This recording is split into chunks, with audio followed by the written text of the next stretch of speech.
Эхний видео хичээлээр бид Виттенбергийн Августиниан сүмийн санваартан шашин судлалын профессор Мартин Лютер авралын замын тухай католик сүм хийдийн үзлийг шүүмжилсэн 95 зүйлийн бичгээ сүмийн хаалган дээр хадсныг өгүүлээд дууссан билээ. Тэрээр нүглээ цариулах бичиг зарж байгаа явдлыг маш хурцаар шүүмжилсэн юм. За нүглээ цариулах бичиг худалдаж авснаар Диважинд очих замыг олж авч болно гэсэн төрөглийг Лютер эсэргүүцэж байсан юм.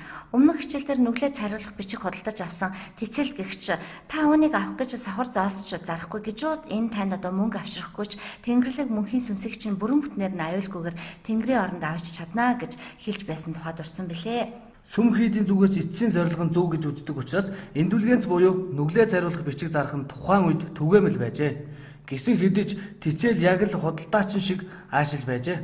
Лютер өөрийн бичсэн 95 зүйл бичгтээ хүмүүсээ биднээс нүглээ цариулах бичгийн талаар хариулж чадахгүй олон асуулт асуусан шүү дээ. Жишээ нь Паблом ариун хайраар ивэж ариутгалын шүүхийг нүгэлт олон сүнснээс чөлөөлөх байтугай сүм бүтээх өчүүхэн мөнгөөр дуусахгүй олон сүнсийг чөлөөлөх нь юу? Эхнийх нь хийх ёстой үнэн үйлч удаах нь хийж чадаж байгаа өчүүхэн үйл юм а гэжээ. За энэ нь бүхий л ариун гигантнуудын агуу ихийг хийсэн буян түлээр нь үнэлдэг байхад Паблом харин өөрт нь эрх мэдэл нь байсаар байхад хийж чадах зүйлээ сүм барих мөнгөөр сольж байгаа нь ямар учиртай вэ? Тэр олон сүнснүүдийг нүглээс нь чөлөөлөх эрх мэдэлтэй байж яагаад зүгээр л ариутгалын шүүхээс нь чөлөөлж Диважин руу илгээхгүй байгаа юм болоо гэсэн утгыг илэрхийлж байгаа юм л да.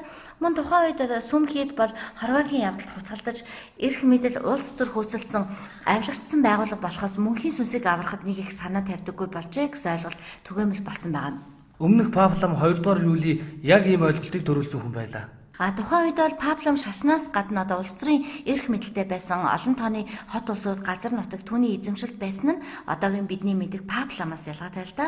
Тэгэхээр тухайн үед Паблом Италийн зарим газрын хаан байсан гэсэн үг. Үнэхээр Ромын Паблом 2 дугаар Юлийн цэргүүдээ удирдан өөр христийн шашинтай улсуудад байлдаж өмнөх Пабломуудын мэдэлд байсан түүхэн газар нутгаа эргүүл олж авч байсан л да. Пап газар нутгаад хэлж байсан Ром дахь авилгад автсан эрх мэдэлтнүүдийн маргаан мэтгэлцээний эхлэл болж байжээ. Лютерээс өмнө шашны шинтгэл хийхийг оролдогчд байсан ч нэг их амжилтанд хүрээгүй. Жишээ нь 14-р зууны үед амьдарч байсан Джон Уиклифийг нэрлэж болно л доо. 1300-аад оны үед энэ англи эрх Библийн судрыг вернакулаар буюу энгийн иргэдийн хэл англи хэл рүү орчуулах гэж оролдож байжээ. Латин хэлээр бичигдсэн Библийг зөвхөн санваартнууд л уншдаг байсан тул Библийг англи хэлээр орчуулвал энгийн хүмүүс ч уншиж болох байсан. Тиймээс шинэ гэрээг бараг бүхэлд нь англи хэл рүү орчуулсан байгаа юм л да. Энэ нь маш чухал зүйл байсан. Лютер ч гэсэн Библийг энгийн хүмүүс уншиж ойлгодог байхыг чухалчилдаг байсан. Бид энэ тухай дараагийн дэлгэрэнгүй хичээлээр ярих болно. Гэвч тухайн үед баруун Европын ихэнх иргэд бичиг үсэг мэдэхгүй дээр бичиг үсэг мэддэг цөөн хэсэг нь латин биш энгийн хэлээр уншдаг байжээ. Энгийн хэл гэдэг нь Европын оршин суугчдын төрөлх хэл болох англи, герман, франц эсвэл итали хэл болохоос латин хэл биш юм. Латинаар номлохын гол зорилго нь сүм хийдээс бурхны сургаалыг хараат байлгах гэсэн хэрэг байлаа. Энэ нь бурхны сургаалыг энгийн иргэд зөвхөн лам нараар дамжуулан сонсох боломжтой гэсэн үг. За үүгээр зогсонгүй сүм хийдийн гажуудал түүний хорвоогийн явдал орооцолдож байгааг нь шүүмжилж байсан юм. Түүнийг нас барсны дараа шарлыг нь ухаж гарган шатааж ирээдэг буюу буруу номтон гэж зарласан байна. Мөн шашны шинтгэлийн эхэн үеийн төлөөлөгч Богиомос гаралтай Жон Гүүс түүдэгч шатаагдсан хорогдсон юм. За энэхүү үйл явдал Лютерээс 100 жилийн өмнө буюу 1415 онд болжээ. Лютерийн 95 зүйлийн бичиг латин хэлээр бичигдсэн байсан бөгөөд хүмүүс түүнийг нь герман хэл рүү орчуулан бичгийн машин ашиглан хэвлэж нийтэд түгээсэн байна. За хэвлэлийн машин нь 15 дугаар зууны дунд үед бүтээгдсэн ба протестантизмын үзэл санааны тархалтад чухал нөлөө үзүүлсэн нээлт байсан. Тухайн үеийн байдлыг сайтар тунгаан үзүүл мэдээллийн их сурвалж болсон сүм хийдээс гадуур хүмүүс өөрийн хэрэглээний хэлээрээ зохион байгуулалтаас гадуур мэдээлэл түгээж эхэлсэн байна шүү дээ. Лютер 95 зүйл бичгээ 1517 онд гаргасны дараагаар Ромын пап түүнийг шашны эсэргүү гэж зарласан. Ингээд 1521 онд түүнийг шүүх хурал болсон ч олон нийт Лютерийг дэмжиж байсан. Ариун Ромын эзэн хааны ивэл дор Вормын дийт буюу Вормын чуулган болсон юм. Санин зохимжгүй нэр шүү тий. За англиар worm үт хорхоо диет хоолны дэглэм гэсэн үг те worm-ийн диет шүү те. Гэхдээ хин ч үт идэггүй л те диет гэдэг нь хурал зөвлөгөн гэсэн утгатай. Харин worm гэдэг нь Германы нэг хотын нэр л те. Ингээд шинэхэн бараг жаалхүү гэмээр залуухан эзэн хаан Лютерийг шүүх болсон. Ингэхдээ хаан түүнд замдаа баримтлагдахгүй гэсэн баталгаа өгч байж хуралд мэдүүлэг өгөхөөр ирүүлжээ. За ингээд шүүх хуралд түүнийг зохиосон одоо номуудынх нь хамт авчирсан бөгөөд энэ номнуудаа өөрөө зохиосон уу гэж түүнээс асуусан байна. Хариуд нь Лютер тийм ээ би зохиосон гэж хариулсан байна л да. Тэгээд түүнээс та энэ номнуудаа бичсэн санаагаа хамгаалж байна уу гэж асуухт нь Лютер одоо надад энэ тухай бодох нэг өдрийн хугацаа өгөөч гэсэн байна. Түүний хүсэлтийг нь зөвшөөрчээ. Тэрээр маргааш өдөр нэрээд өөрийн номондоо байгаа санааг нэгж давтан хэлэлгүйгээр зүйл бүрээр нь хамгаалсан хариулт өгч чадсан байна. Ингээд түүнийг буруутгах чадаагүй нь ойлгомжтой л да. Гэсэн хэдиж түүнийг одоо буруу номтой хэмээн зарлаж өөрийг нь баривчлахаар шийдэн ном бүтээлүүдийг нь уншихыг хоригдсон тул Лютер хотыг орхин явуулсан. За ингээд түүнд эзэн хаан аюулгүй аялга баталгаа өгсөн учраас Ворм хотыг орхин явхад ямар ч саад гараагүй. Одоо л их эгзэгтэй үе тулан ирлээ. Түүнийг гүйсийн адил баривчлан түүдэг гал дээр шатаах болов уу? Ингэж түүний үйл ажиллагааг зогсоох болов уу? Аль эсвэл өөр арга хэмжээ авах болов уу? Гэхдээ асуудал арай өөрөөр төгссөн юм. Учир нь тухайн үеийн улс төрийн нөхцөл байдал өөр байлаа. Ариун Ромын эзэнт гүрний шинэ хаан ширээнд заллагдахдаа тухайн үед сонгогч гэж нэрлэгддэг байсан Германы ханилгуудын хангуудын санал дэмжлэгийг авсан байлаа. Тэдгээр сонгогчдын нэг болох Саксоны гүн Лютерийг Ворм хотоос явахт нь түүнийг хулгайлан авч өөрийн цайздаа нуусан юм.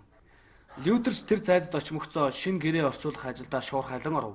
Ингээд Лютер хаан байгаа нь олонд мэдэгдэн нийгмийн амьдралд оролцож эхлэх үед ариун Ромын эзэнт гүрний хаан өөр олон асуудалтай байсан учраас түүнийг баривчлалгүй орхижээ. Ингэснээр Лютер гүйс болон Wycliffe нарын хийж чадаагүй гүйцэж үзэл санааг нь дэлгэрүүлсэн юм. Ромын папын улс төрийн эрх мэдэл өснө нэмэгдээс болгоомжилсан хаад, хан, гүнгүүд, шашны шинтгэлийг өөрсдийн засаглаа бэхжүүлэхэд ашиглаж байсан. Тухайн үед Европын төр засгийн эрх мэдлийн бүтц нь ихээхэн төвөгтэй байсан бөгөөд Герман орон нутгийн жижиг ханилгууд нь ариун Ромын эзэн хаан захирагдахаас гадна Ромын пап эрх мэдлээ нэмэгдүүлэхийг зорж байжээ.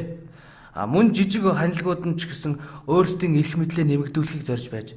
Тэгэхээр Лютер Вормын чуулганд оролцож бичсэн зүйлээр нь түүнийг буруутгав.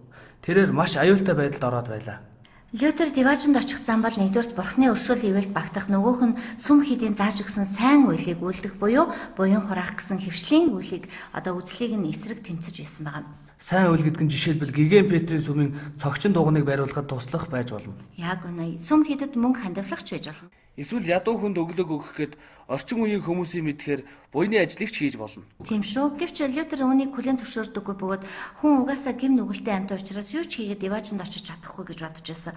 Энэ хорвоод хийж гүйцэтгээд Диваажинд очиж болохоор хүн төрөлхтний угийн гим нүглийг арилгах тийм ариун дээд сайн үйл гэж байхгүй гэдэгт тэрээр бат итгэж байсан байгаа. За хэрвээ дундад зууны хүмүүсийн бодлоор тэдний хийсэн буян нүглийг жагсаан бичих юм бол нүгэл гэдэг нь бусдад атаархах, чөтөөрхөх гэх мэт харин буян нь хийсэн сайн үйлүүд нь байх байсан байгаа.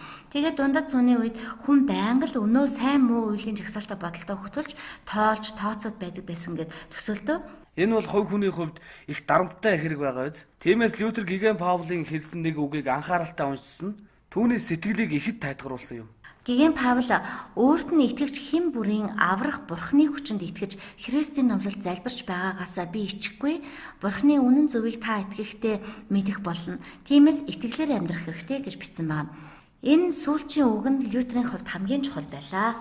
Энэ нь Лютерийн хувьд хүнд Диваажинд очих ганцхан зам буйн энэ нь аврагч бурхандаа итгэх явдал бөгөөд сайн үйл хийж тэр эрхийг олж авах ёстой биш гэсэн үг байлаа. Сүнсний аврал гэдэг бол хүнд бурхнаас үн төлбөргүй сайн дураараа өгсөн зүйл байсан юм. Итгэл гэдэг бол бурхны бэлэг. Иймд Диваажинд очиход цор ганц итгэлэл танд хэрэгтэй. Зөвхөн итгэлээр дамжин гэсэн энэ санаа Лютерийн үзэл санааны цөмөнд болж байсан. Энэ бүхнийг 95 зүйлийн бичгтэй холбоод үзэхээр нүглээ цариулах бичиг болон түүнийг авснаар сүнсээ Диваажинд очих замыг хурддах болно гэсэн санаагаа эсэргүүцсэн Лютерийн үзэл бодлыг тодорхой илэрхийлж байна. За ер нь тухайн үед сүм Wycliffe-ийн гол эрх мэдэл нь хүний гим нүглийг цайруулж Диваажинд хүрэх зөвшөөрөл өгөх явдал болоод байсан. Гэтэл Лютер болохоор үүнийг хийх эрх чадал нь зөвхөн бурханд л буй гэж үзэж байсан байна. Тиймээс тэр өөрийн бичсэн номуудыг харж түүнийгээ дахин дурдж мэтгэлцсэнгүй. Харин Виттенбергтээ эргэж очиж лютеран сүмээ байгуулан протестант шашны олон урсгалын эхийг тавьсан юм. Энэ тухай бид дараагийн хичээлээр тодорхой үзэх болно.